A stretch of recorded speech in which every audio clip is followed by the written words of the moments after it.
I hate Amazon, not as a consumer, right? As a consumer, I think we could all agree this is one of the best platforms available to us if in the US, right? Like top notch. But as a seller, if you've ever sold products on Amazon, you probably know they can make your life a complete nightmare because they're so customer focused that sometimes they forget like the seller's still like trying to run like an honorable and good business. But I'm gonna give you the 3 main reasons why we continue to operate this business.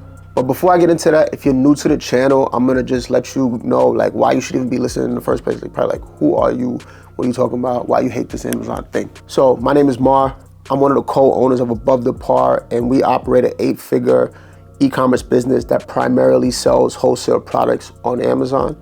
So little backstory, we started in 2020. At the end of this year, 2023, we will have done about 25 million in total revenue on the Amazon platform, with about 12 million of that coming in 2023. So about 48% of our total revenue so far has happened in this year while working less hours. So I don't hate Amazon all that much, just sometimes. Okay, now that we got that out the way, this video is gonna be a lot different from the videos we've done in the past. So far, we've given you a lot of technical information on what the platform is, how to operate on it, what some of the metrics are you should look for. So we have a lot of technical knowledge on our channel, so you should definitely subscribe if you wanna learn more about Amazon FBA, especially wholesale. And I'm gonna leave it in the comments and the description, our free course, which I think is probably one of the best free courses out there, just, whatever. Anyway, but we did a video course because I know sometimes it can get so boring reading like these long, detailed things. So we did a video course on Kajabi that will really help you get started making money on Amazon. So be sure to sign up for that. It's completely free if you have any interest in starting an Amazon FBA business, even if it's not wholesale. All right, now that we got that out the way, I'll tell you why the video is different. You know what to do if you want to learn more. I'm gonna get back to those 3 points that I really think make us continue to operate and run this business to this day. And these points are not like only Amazon-based points. Like I could think we have many businesses, but 2 of the other ones that really stand out that also follow these guidelines would be like Airbnb and Turo. We started Airbnb this year, slowly scaling it up, and we started Turo last year and really took it to another level this year. But these businesses also follow these same benefits, and we'll talk more about those businesses in another video. Let's get back to the 3 things why I personally still choose to operate this Amazon business. Point number 1 has got to be uncapped income. So I'll give you a little story about when I first got out of college. I started I don't even know what number job, because I worked a lot of jobs in my life, but let's just say my career. I get into the job, I'm like, hey, all right, I want to make more money. They're like, cool, we want you to make more money. We want you to be the best. And okay, we're on the same page. All right, cool. I'm like, how? Well, work hard. All right, cool. And work more hours. All right, cool, I got some time. So it gets to a point where I'm working a ridiculous amount of hours. I'm talking, I think my max week was probably around 96 hours, which some people might be like, I'll do that on my off day, but whatever. For me, it was a lot. Like I didn't talk to anyone that week. I just talked to people at my job. I didn't go to the gym. I couldn't do anything other than work. It was tough, but I was like, yo, I'm tired, but I know that check is gonna look so good at the end. So we get to the point where I'm like, I see the check. I'm like, damn, that's a lot of money for me. I don't remember what the number was, but it was good, right? So I'm like, damn, I gotta do this again. So like, cool. Go work another 96 hours. I'm like, what? I'm like, I can't continue to work this amount. But I still did, because at the end of the day, I wanted to increase my income to, at that point I was thinking passive investments, all of these things. But I was trading time for dollars, right? Everyone knows pretty bad math, trading time for dollars. So in 2020, when I first started like getting my, feet wet in Amazon and making some money, I'm like, oh shit. I'm like, I could really learn this, and it's scalable. And at least at that time, and I still think it to this day, it is uncapped income, because the marketplace continue to grow, which is gonna take, you will just make more money based on the fact that more people are shopping on Amazon. You will make more money for the simple fact that they continue to open markets in other countries. So right now we sell on Amazon US, Mexico, Canada. We are currently in the process and debating going over to the UK. We're still looking into Singapore, like all of these other markets. So you can make money all over the globe selling online, and the marketplace is just gonna get bigger and bigger and bigger as they continue to dominate. And good thing about selling on Amazon, especially with the wholesale model, is you can also sell on platforms like eBay and Walmart and all these other platforms. So same products, people just buy them in all different places. So completely uncapped income. And I think that's one of the most important things for people looking to start a business. I always use this analogy. Let's say you have Jeff Gordon, right? One of the best race car drivers, right, in history. But you put him in a V4. I can't drive that well, like, I'm gonna be honest with you. But if you put me in a V8 or V12, I'm probably gonna smoke him, right? Because it's all about being in the right vehicle. So you wanna be in the right vehicle when it comes to getting to a point where you continue to make more money. So that's definitely number one. Uncapped income. Amazon has the potential to uncap income. People always DM us like, how much money can I make? I'm like, I don't know, like $1 million, $3 million, $4 million, $5 million. We know people doing 75 million on Amazon. Like those are the top wholesalers we know, but I think they might be the top wholesale, but I think there's more, and they continue to grow as well.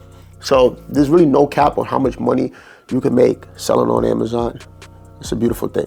Number two, for me personally, I'm gonna go back to 2020, where I was at a point where I knew I wanted to get out of my job. I just didn't know what in the world I wanted to do. And I'm like, I gotta find my passion. I gotta try this. How can I maybe do software engineering? And I was just looking, like desperately looking for something. And then Tay comes to me like, hey, we'll learn this Amazon thing. You wanna come learn? I'm like, yeah, whatever. Let me do something. Like I gotta do something because I'm not happy. Then we get to that point where I'm like, I don't know what I wanna do, but let me give this a try. And the great thing about wholesale in particular is that you don't have to go and create a brand. You don't have to create a product. You don't need to market the product. You don't need to find your niche. You don't need to do any of that. You are literally looking at a product and saying, hey, people want this product. Somebody's already doing all of that work, and we fill the gap between getting it from the manufacturer to the end consumer, and we eat the margin in between. So we got uncapped income and lack of creativity. And to this day, I still don't know my true passion. Like I still can't wake up in the morning and be like, I really want to do this. Like I'm trying different things, I'm learning a lot of things, but I don't really know what I want to do. But I know I want to make more money, right? Let's get that out the way, right? So we got uncapped income, lack of creativity, don't need to be passionate about it to make money. Great, perfect, wow. Those are two main things, I think, when picking a business to get into as you start your entrepreneur career or as you transition into entrepreneurship. And number three, I think this is the top. Like this is what matters to me more than any of the other two, but you still want the other two as well. Time freedom. So I'll give you a more recent story to understand how time freedom is so important to me personally.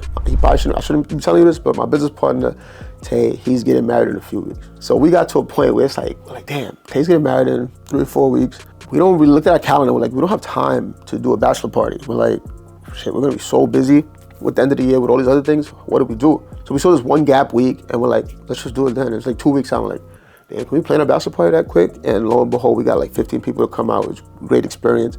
But imagine going to your boss and saying, hey, in 2 weeks, I need a whole week off. You might get like slapped, fired, like, I don't know what's gonna happen, but it's probably not gonna be a very good experience. Probably, you're not gonna be seen in the best light. But we're able to make that decision that quickly and really just take a trip, take a week off. I think that whole week, we only worked the first day of arriving for like 3 hours. And it wasn't even like Amazon focused, it was just other stuff. But the business continued to run and continue to grow without us being there. So time freedom is so important. And I'll tell you another secret. It's Saturday right now. And some people are like, oh, you're working on Saturday, you don't have that much time freedom. Like, I choose to work on a Saturday because I'm just like, I got stuff to do, I want to get it done. But if I didn't want to work, cool. The wheels gonna keep turning. But it's Saturday here. Recently, because I'm working on other projects that I'm more interested in at the time, and because the business is pretty automated and continues to grow, I'm able to, I'm gonna whisper this, but like recently I've been working like 10 hours or less on the Amazon business, but everything's getting done. Don't like be like, oh, no, everything's getting done. Okay, cool. So those are really the 3 key components when you are looking to decide on something to learn. In my opinion, is it something that is scalable? Is there a cap on income? Is it like a skill like, oh, I can learn this skill, but I'm gonna be capped at like the best person in this skill makes 120,000. I think that's a bad decision. Waste of time for most people. Find something that really has high income cap, or really no income cap is even better, because the better you get in it, the more refined your workflow gets. Your money's gonna keep going up without requiring much more of you. So we got that. Don't forget, lack of creativity. If you don't have a passion, but you need to find something that can generate cash flow, don't be creative. Just find something that's working. Find something that people are making money from. Find the right mentorship for that and just run with it. Because once you start making that money and you didn't have to get creative with it, now you have that last point, which I think is the most important, that time freedom to now do the things you want to do. Like, I'll give you an example. Like today, I came over here, I was like, I want to go spend, I have some like fitness goals right now. I'm like, I want to go spend 2 hours in the gym. Sometimes I want to spend 3 hours, like chilling in the gym, like just going to sauna, jacuzzi, going swimming, whatever I want to do. I can do that. I have that freedom. I want to go, like in a few weeks, I'm gonna go take a trip by myself. Like, I can do that, right? I have the time freedom to figure out what I want to do and how I want to operate my life, how much time I want to spend with the people that I see valuable in my life. So, beautiful thing to have. So those are the 3 main points that I think you should look for when picking a business. Those are 3 main points that, despite Amazon being a complete headache at times, we continue to operate and grow this business and continue to look to scale it because it checks those 3 boxes. There's other things that matter, but I think those are the primary 3 things that you should look for when picking and just choosing a business to get into. This was a pretty long-winded video, so I want to apologize, but thank you guys for sticking with me. But yeah, if you have any questions about Amazon, first of all, subscribe, look through our old technical videos. We have everything there. But really, if you have any direct questions to access, take that free course, but reach out to us on Instagram DMs at Abuv The Par, and we'll be sure to let you know how we can help. Oh yeah, and I almost forgot, this is a bonus, and depending on when you're seeing this video, it may be available, it may not, but you could just look in the pinned comment. I'll let you know if it's not available. But right now we are doing like just free calls because we're trying to like create a product that can really help people. So if anyone is struggling in a W-2 job right now, or looking to do a career switch, or looking to get into Amazon FBA and wants to jump on a free like 30-minute call with us, we would love to just ask you some questions. You can ask us whatever you want, and we can just get to know you. So if you are watching this at the correct time, which we'll keep it open for a few weeks, there will be a pinned post with our Calendly link just to book a free call. All right, thank you guys. Later.